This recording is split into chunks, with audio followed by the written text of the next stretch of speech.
na sa 8 Gig Pep Talk Garage Quality Second Hand, parang bago sa paningin. Dito, sigurado, wala kang talo. Oy, oy, oy! And what's up guys? Good morning, good afternoon, good evening. Anong oras nyo ako napapanood? Isang mabagpalang araw sa ating lahat. And of course, it's me, your car guy, 8 Gig Pep Talk. 8 Gig Pep Talk, ang right mistake maganda. Di bali ng second hand, basta'y panalo ka.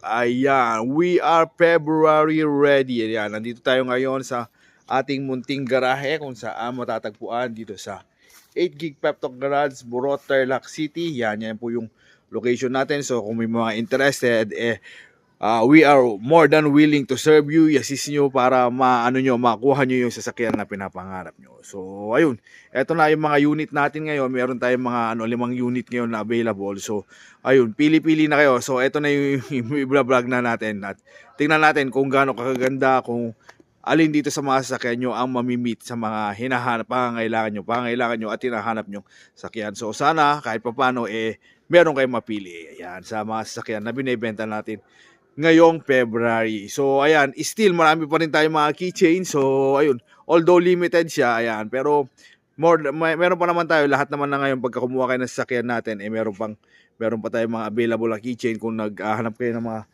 keychain na maganda tulad nito, ito yun. Ito yung sinasabi natin keychain, yan. So may free tayo, DCCA, dito nyo lang, hindi nyo mabibili kahit saan yan, no? Dito nyo lang mabibili kay 8 Gig Pep Talk. Kaya napakaganda ng keychain natin. Ito, pwede siyang car opener, pwede siyang pag binuksan mo rito, nasaan na? Pagka nabuksan yan, ayan, pwede siyang pang-open ng mga package, ayan, may maliit na cutter siya. Hindi siya ganun katalim, pero kayang-kaya niya buksan yung mga, for example, meron kay mga parcel na parating, ayan, kayang-kaya niya. Tapos, same time, habang naghihintay, pwede kayo may fidget yan, fidget spinner, so habang naghihintay, may pinapaikot, may parang laruan na yung kamay nyo, at kahit papano, hindi kayo naiinip, mapansamantala habang, so, ayun. Once na kumuha ng sasakyan kay 8 Gig Pep Talk, hanapin nyo lang to, free keychain, and siguradong meron nakahanda para sa inyo. So, hindi na natin patatagalin. Dire-diretso na tayo. Uunahin natin itong sasakyan natin itong napakagandang Chevrolet Spin. Ito, 2016 model 2015 pala. 2015 model. Gasoline engine, automatic transmission, 6-speed. 6-speed automatic transmission yan. Ayan. Chevrolet, ayan. Automatic 6-speed Chevrolet Spin LTC na 2015. Updated yung registration niya. So okay na okay. As we say, we are February ready. So ayan, sa lahat ng mga pangangailangan nyo, kung may mga ka-date kayo, etong pwedeng to, pwedeng pang pamilya, pwedeng group date, ayan, pwedeng yan, napakaganda, napakaayos, ayan. Yung mga gulong is 2023, ayan, 2023 yung production date niya. So goods na goods, napakaganda, napakakapal. Pwede na kagad sa sa long ride to. Ayan. Ang ganda ng loob nito, maayos na maayos, wala namang ka-issue. Ayan. So, kung interested, ang price nito pala is murang-mura.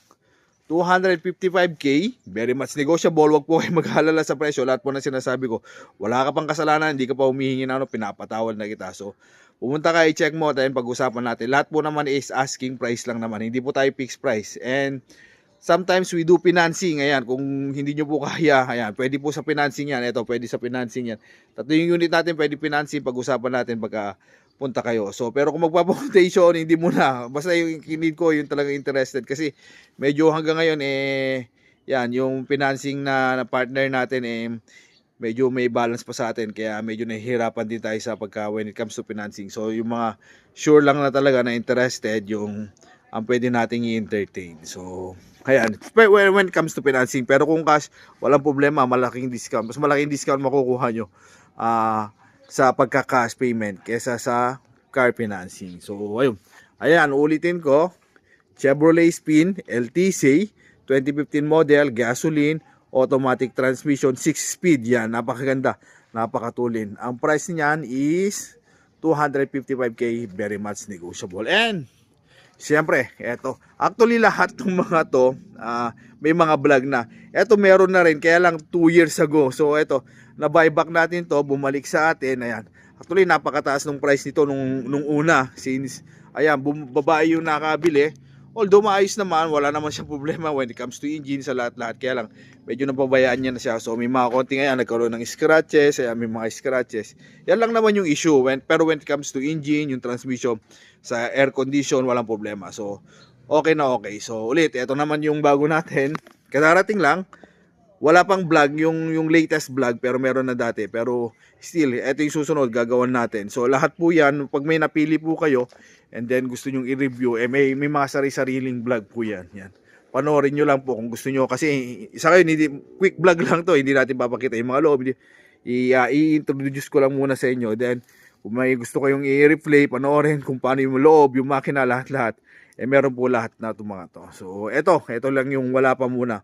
Pero matagal, kaya lang baka hindi nyo na mahanap. So, ayun, gagawan pa lang natin ulit ng panibagong vlog para dun sa latest, mga pictures niya, latest na mga itsura niya sa kalagayan niya sa loob. So, ayun, ito, 2008, Chevrolet, another Chevrolet, puro Chevrolet tayo. Chevrolet Optra na RS, yan, 2008, gasoline engine, manual transmission. Updated din yung registration. Tapos ang maganda dito, since ginawang pang pang car show ready, ayan, tingnan mo naman yung mags pa lang, uram na. Actually may chin pa dati to tinanggal, kaya siguro ayan, nagkaroon ng gasgas, or hindi natin alam kung baka sumayad kaya natanggal. So kasi nga babae talaga yung nagda-drive nito. Ayan, may mga proof ako kung gusto nyo patunayan. May mga picture siya tuwing ginagamit niya, namamasyal sa si ma'am, pinapakita sa atin. So ayun, nag-upgrade din pala, parang update lang to, nag-update kasi nag-upgrade ng sasakyan yung may-ari. So ayun, nag-decide siya na ibenta natin. So yun yung kagandahan naman pagka sa amin po kayo bumibili. Binabuyback po namin yung sasakyan once na, siyempre natural, sa katagalan kasi magsasawa kayo, gusto nyo mag-upgrade, more than willing naman kami na bilhin ulit yung sasakyan nyo. So ayun, anytime pagkakailangan nyo na, nandito pa rin kami para saluhin. So siyempre, sasakyan natin yan, alam natin kung talaga mapagkakatiwalaan, kung maayos. Imagine mo, 2 years na po na nabenta sa atin to. Ayan, sinoli sa atin, binalik sa atin kasi nga kailangan nila ng pera, kasi nga bumili na sila, mas prepare na nila yung mas malaking car, nag-upgrade sila. So ayan, more than willing naman tayong ina-accept natin. Pwede rin po ibalik. Lahat po yan, lahat po ng mga sasakyan dito nakikita nyo, kahit yung mga nabili nyo na sa akin, pagka gusto nyo nang ibenta, more than willing po ako bilhin po ulit yan. So ayan, Chevrolet Optra 1.6 LS na RS, yan, 2008. May mga wings, may mga accessories dyan. Marami tong accessories kahit sa loob. Rin to. Naka dashcam harap likod. Ganon din po yun. Front and rear dashcam. Meron din po pala, nakalimutan ko sinabi ito. Front and rear dashcam. Tapos yung infotainment nito, touchscreen na. So, ayan. Ito yun. Ulitin ko. 2008 model na na Chevrolet RS gasoline engine, manual transmission. Ito yung pinaka natin, budget friendly natin, kumbaga nasasakyan. Ang price nito 135k. Still very much negotiable kung talagang interested kayo sa sasakyan na ito. And then dito naman another Chevrolet, ayan, Chevrolet Sonic, yan. And then lahat pala yan, keyless entry na lahat. So ayun, so unti-unti pag may nare-recall ako, ulitin natin. So ayan, ito naman 2016 model na Chevrolet Sonic, ayan. Gasoline engine, automatic transmission. Ayan, napakaganda rin nito. Ito, ganun din ang history nito.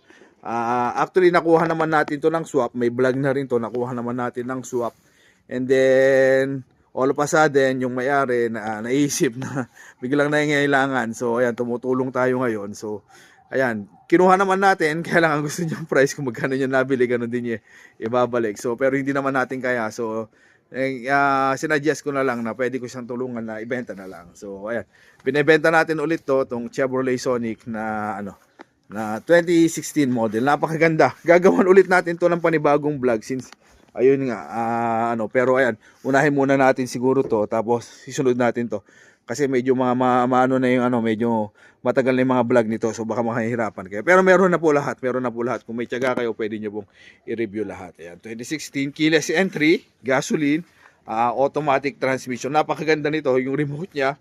Pagka pinindot nyo sa meron siyang remote dito sa loob, automatic bumubukas to. Ang mga issue lang nito, ayan, may mga paid, ayan. Pero presentable pa naman kung ako po yung tatanungin. Ayan, may mga minimal ano lang naman, faded paint lang naman. Pero sa performance nito, magandang maayos na maayos. Ayan.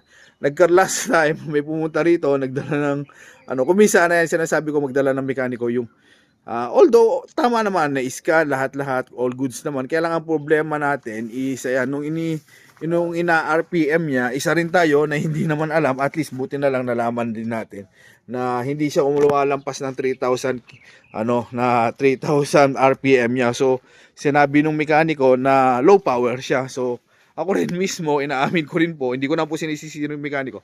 Since ngayon lang din po tayo nakakahawak ng mga ganitong sasakyan, hindi ko rin alam. So ang nangyari, since mekaniko talaga yung original na may-ari nito, binalik ko. Sinabi ko yung concern niya na naglo-low power siya. And then pinaliwanag niya, ganun din po pala talaga pagka Sonic po, pagka Chevrolet. May mga ibang model ng Chevrolet na talagang naglo-low power siya during neutral. Ayan, pagka during park or kaya neutral, hanggang 3,000 lang talaga yung RPM niya, hindi talaga siya lalampas doon. Siguro para ma-avoid. Napakaganda, parang safety feature niya rin siguro para hindi masobrahan yung magkaroon ng over RPM. Same din po sila. Napatunayan ko po, eto, ayan. Napatunayan ko, eto, ganun din po, hanggang 3,000 yung RPM niya. Pero pagka tumatakbo na po itong mga to, kahit 4,000, pagka binira mo na, kaya niya na. Hindi po kayo iiwan pagka speed lang yung usapan. Ayan, kaya lang, ayun nga, since, ayan, inaano natin na hindi natin alam talaga, ina-accept naman natin yun na, ayun, hindi ko na ipaliwanag na maayos na ganun pala talaga. So, ayun, akala ko naglo-low power na rin nung una kaya binalik natin. Pero yun yung naging issue, kaya dapat mabibenta na to kaso hindi lang natuloy dahil doon. So ayun, eto naman yung last and final natin. Eto na yung pala, ito muna, sorry. Yung price ulit, baka mabash na naman tayo. Yung price nito is 200k. Very much negotiable naman po. Gaya na sinabi ko. Basta nandito kayo. Pumunta lang kayo, sigurado meron at merong discount para sa inyo. And then, eto na yung last natin, last but not the least. Eto yung pinaka, natin, precious na hawak natin ngayon sa sasakyan na ito. Nissan Almera 2020 model. Ito na yung sinasabi nila na talagang wala ka issue kasi nga para ka na rin bumili ng brand new kasi napakaayos, napakaganda ng kalagayan ng sasakyan nito. Okay na okay, goods na goods, walang problema. Wala lahat. So ayun, ang naman nito, rim 17 na mags, tapos ayun, naka-Android na rin, Android infotainment na siya. So ayan, napakaganda. Pwede kang mag-YouTube, pwede kang manood na ng video. Okay na. So, ito yung naman itong sasakyan nating 2020 Nissan Almera. Napakaganda ng gulong niya, no? O, di ba? Mags yan. So, ayan, yan yung mga sasakyan natin to. Nissan Almera 2020, gasoline, manual transmission. Ang price nito is 300k. Pero, siguro, pwede na natin 295 yan. O, ayan, kagaya na sinasabi ko lahat. From 300, actually, pinost ko to 325 pero ginawa ko ng 300 ngayon. 295 na lang. Ayan, very much. Kasi galing lang din sa swap to sunap lang din sa atin. So, ayun. 295 na lang. Ayan, wala pa kayo, hindi pa kayo nagpupunta pero binibigyan ko na ng discount. Ayan, so, discount na natin. 295, pwede na to. Kung gusto mo pa ng tawad, pumunta ka na rito, sige, bawasan ko pa. Walang problema. Madali po tayong madali po tayong kausap when it comes to to discounting. Very flexible po tayo diyan.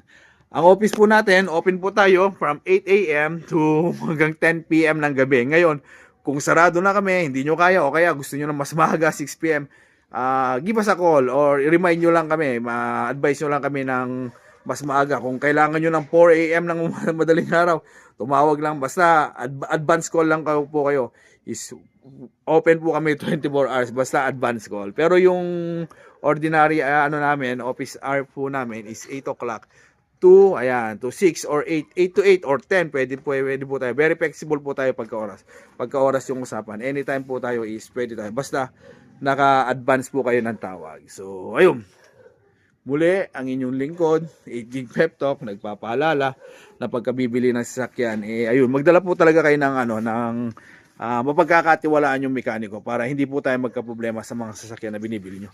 Although all goods naman to, para sa akin, na-check ko naman, hindi ko lang po ito bibilin pagka may problema kasi alam na ako rin po yung babalikan nyo. So, ayun. Pero still, yung kaalaman ko is very limited. Iba po talaga. Ayan, mekaniko na po yung nag-check. May scanner, meron lahat. Patunay po ito. May scanner, meron na po lahat. Pero pumalya kaming dalawa. Dalawa na kami mekaniko. O, ayun. Kasi kung minsan may hindi talaga kami alam, may mga ganun po talagang pangyayari na hindi alam na pa talaga na ganun pala talaga yung sasakyan na yon. So mas mainam may discussion between me and then nung mekaniko nyo para at least na pag-uusapan natin kung ano man yung issue, pwede kong ipagawa or pwede kong iwas sa presyo. Depende na lang po sa pag-uusapan. So ayun, hanggang dito na lang po tayo mga ka-Pep Talk. God bless everyone, mabuhay ka hanggang gusto mo. See you on my next vlog. Location po natin, ayan, 8 Gig Pep Talk Garage, Burot, Tarlac City. Tapos, cellphone natin, lalagay ko po dito sa description box ng YouTube channel natin. So, ayun. Bye-bye. Ayan. Message na. Gaganda o, lahat yan, sariwa po.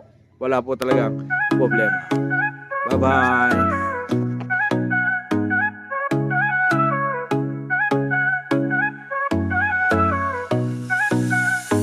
May pangarap kang sasakyan, tara dito na sa 8 Gig Pep Talk. Sigurado walang kaba, quality second hand, parang bago sa tingin. Sa bawat ride mo kami nasa likod din. Di kailangan ng bago, basta maayos, maingat. Kasama mo kami sa bawat hakbang. Mapakalsada o trip sa malayo, dito sigurado wala kang talo. Sa 8 Gig Pep Talk, ang ride may safe